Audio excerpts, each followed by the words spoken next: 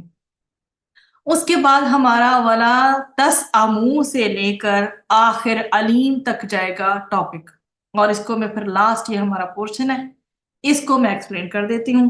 سب سے پہلے آپ کے سامنے اس کا مختصر بہت کوئک ترجمہ ایزی ورڈ میں، کہ تم اس معاملے کے لکھ لینے میں کاہلی اور سستی نہ کرو، لیزینس نہ کرو، خواہ اپنی وہ جو ٹائم پیریڈ مقرر کیا ہوا ہے تب تک ایک معاملہ چھوٹا ہو یا بڑا، اللہ کے نزدیک سب سے بہترین بات یہ ہے، سب سے زیادہ جو ہے انصاف کے اکارڈنگ سب سے بہترین بات یہ ہے کہ گواہی کے لیے بھی جو بہت زیادہ صحیح ہے اور زیادہ عقل کے بھی قریب ہے کہ تمہیں شبہ نہ پڑے، تمہیں ڈاؤٹ نہ پڑے کسی بھی لحاظ سے، کہ لین دین جو ہے نا جب تمہارا دست بدست ہو، دست بدست مطلب کہ تمہارا اسی وقت لین دین ہو رہا ہے، تم باہمی لین دین کر رہے ہو، تو اس کو نام بھی لکھنے پر جو ہے تمہارا کوئی تم پر گناہ نہیں، مطلب وہ کام جو ہے اسی وقت پیمنٹ ہوئی، چیز پکڑی اور کام ختم ہو گیا، ٹھیک ہے؟ یا پھر سمجھ لیں کہ دو چیزوں کا ایکسچینج ہوا، جیسے پہلے زمانے میں بارٹر ٹریڈنگ ہوا کرتی تھی، پیمنٹ کر کے چیزیں نہیں خریدی جاتی تھی، ایک چیز کسی نے لی ہے تو دوسرے نے اس کو اس کے بدلے میں کچھ دے دیا ہے تو معاملہ ختم۔ اسی طرح سے آج کل کے زمانے میں ایک چیز لی اور پیسہ دیا ہے، معاملہ ختم، ڈیل ڈن، اب دوبارہ شاید کبھی ایک دوسرے کو وہ ملے بھی نہیں، ٹھیک ہے؟ تو پھر کیا کرو کہ تم جب خرید و فروخت کے بعد گواہ کر لیا کرو اور نہ لکھنے والے کو نقصان پہنچایا جائے اور نہ گواہ کو، یہ بھی پھر اللہ سبحانہ تعالیٰ نے بتا دیا کہ لکھنے والے کو نقصان نہ پہنچایا جائے اور نہ ہی گواہ کو، اگر تم ایسا کرو گے تو تمہارے لیے گناہ ہے، اور اللہ سے ڈرتے رہو، اللہ تعالیٰ تمہیں سکھاتا ہے اور اللہ تعالیٰ ہر چیز کو جانتا ہے۔ اب تسعمو جو ہے یہ ہے جی اکتانے کے لیے، کہ اکتاؤ نہیں، کاہلی نہیں کرو، ٹھیک ہے؟ پھر اس کے بعد ترقابو، وہ یہاں پر ہے را یا با سے میں نے آپ کو بتایا تھا یہ شک کے لیے ہے، تدیرونہا، حاضرتن تدیرونہا، تم اس کو گھماتے ہو، تم اس کو گردش میں لاتے ہو، اس سے ہے یہ، ٹھیک ہے؟ اب بتایا کیا گیا ہے کہ معاملہ چھوٹا ہو یا بڑا سب کو لکھ لینا چاہیے، اس میں اکتانا بالکل بھی نہیں چاہیے، کیونکہ معاملات کو قلم بند کر لینا جو ہے نا وہ انصاف کو قائم رکھنے اور شہادت دینے اور شک و شبہ سے بچنے کے لیے بہترین ذریعہ ہے۔ البتہ اگر کوئی معاملہ نقد ہو، ادھار نہ ہو، تو اس کو نہ لکھنے میں کوئی حرج نہیں، اللہ سبحانہ تعالیٰ نے یہ بھی کلیئر کر دیا، مگر اس میں بھی کوئی گواہ بنا لیا کرو، شاید کسی وقت، میں نے آپ کو بتایا نا کہ ڈپینڈ کرتا ہے پرسنالٹیز پہ، اللہ تعالیٰ نے پہلی بات تو یہ کی کہ اگر معاملہ نقد کا ہو، ادھار کا نہیں ہے تو نہ لکھو، بے شک حرج نہیں ہے کوئی، لیکن اس میں بھی اللہ سبحانہ تعالیٰ نے یہ ذکر کر دیا کہ اس میں بھی کوشش کر لو کہ گواہ بنا لیا کرو، شاید کسی وقت فریقین میں کوئی اختلاف ہو جائے تو اس کے فیصلہ میں یہ جو ہے نا اس ٹائم میں شہادت یہ والی کام آ جائے گی کہ کسی قسم کا پھر مزید ڈاؤٹ نہیں رہ جائے گا، معاملہ فائن اینڈ فیئر ہو جائے گا۔ تو اس کے بعد کیا مزید فرمایا گیا کہ کسی لکھنے والے یا گواہی دینے والے کو نقصان نہ پہنچایا جائے، اگر تم نے لکھنے والے یا گواہی دینے والے کو نقصان پہنچایا تو اس کا گناہ تم پر ہوگا۔ تو اس میں کیا فرمایا گیا ہے کہ اگر لکھنے والا اپنے لکھنے کی مزدوری مانگے یا گواہ اپنی آمد و رفت کا ضروری خرچ طلب کرے تو یہ اس کا حق ہے، ٹھیک؟ اب چونکہ دو لوگ ہائر تو کیے ہی جانے، ایک تو کاتب دوسرا گواہ، اب جو ہے لکھنے والا اپنے لکھنے کی مزدوری جو ہے کاتب اگر مانگتا ہے، ٹھیک ہے، اسی طرح سے جو گواہ ہے اسے کہیں دور سے آنا ہے، قریب سے جہاں سے بھی آنا ہے، اس کے آنے پہ جو اس کا خرچہ لگ رہا ہے اگر وہ دونوں جو ہے وہ طلب کرتے ہیں تو یہ ان کا حق ہے، اس کو ادا نہ کرنا بھی اس کو نقصان پہنچانے میں داخل ہے اور ناجائز ہے۔ تو اس صورت میں کیا ہے کہ ان کا ایک تو جو ہے اگر تو وہ مانگتے ہیں خرچ تو ان کا حق ادا کر دیا جائے، اور اگر ادا نہیں کیا ہے تو پھر سمجھ لیں ایک طرح سے ان کو نقصان بھی پہنچا دیا ہے اور یہ ایک ناجائز عمل بھی ہے۔ تو اب یہاں پر قرآن کریم کا یہ خاص اسلوب جو ہے واضح کیا جا رہا ہے کہ کسی قانون کو بیان کرتے وقت اس سے پہلے یا اس کے بعد روز جزا اور اللہ تعالیٰ کا خوف دلا کر لوگوں کو ذہنی طور پر کس کام کے لیے آمادہ کیا جاتا ہے کہ وہ فائن اینڈ فیئر رہیں، کسی لحاظ سے بھی زیادتی نہ کریں۔ تو خوف خداوندی اللہ تعالیٰ نے کیا فرمایا ہے کہ ایک تو گناہ کی کاموں میں نہ پڑو، واتقوا اللہ، اور اللہ سے ڈرو، ٹھیک ہے؟ اللہ تعالیٰ ہی تمہیں سکھا رہا ہے، اور واللہ بکل شیء علیم، اور بے شک اللہ سبحانہ و تعالیٰ ہر چیز کو جانتا ہے۔ کس بات پر آیت کا خاتمہ ہو رہا ہے کہ خوف خداوندی سے کام لو۔ اللہ تعالیٰ پر کوئی چیز چھپی ہوئی نہیں ہے۔ اگر تم کسی ہیلے سے کوئی بھی خلاف ورزی کرو گے، کوئی بھی دھوکہ دے گے، تو تم اللہ کو دھوکہ کبھی بھی نہیں دے سکتے۔ وہ ہر معاملے، ہر چیز، اندر دل کی نیتوں، جو ہمارے سینوں میں چھپے راز ہیں، نیتیں ہیں، سوچیں ہیں، جو بھی افکار ہیں، اللہ سبحانہ و تعالیٰ ان سب سے واقف ہے، ان کو جاننے والا ہے، ٹھیک ہے؟ ہماری اب کی یا پرانی کوئی بھی بات اللہ سے چھپی ہوئی نہیں۔ جب کانٹریکٹ ہوا تھا، جب یہ ساری دستاویز بنی تھی اللہ تعالیٰ کے لیے، وہ چیز بھی آج روز روشن کی طرح عیاں ہے۔ اور جب کوئی کسی حوالے سے قرض دینے والا، ادھار لینے والا یا ادھار دینے والا، دونوں میں سے کسی حوالے سے بھی کوئی جو ہے وہ ناانصافی کرے گا، تو اللہ تعالیٰ کو وہ جان لے کہ اللہ تعالیٰ ہر چیز سے واقف ہے۔ سبحانک اللہم و بحمدک، نشہد ان لا الہ الا انت، نستغفرک و نتوب الیک۔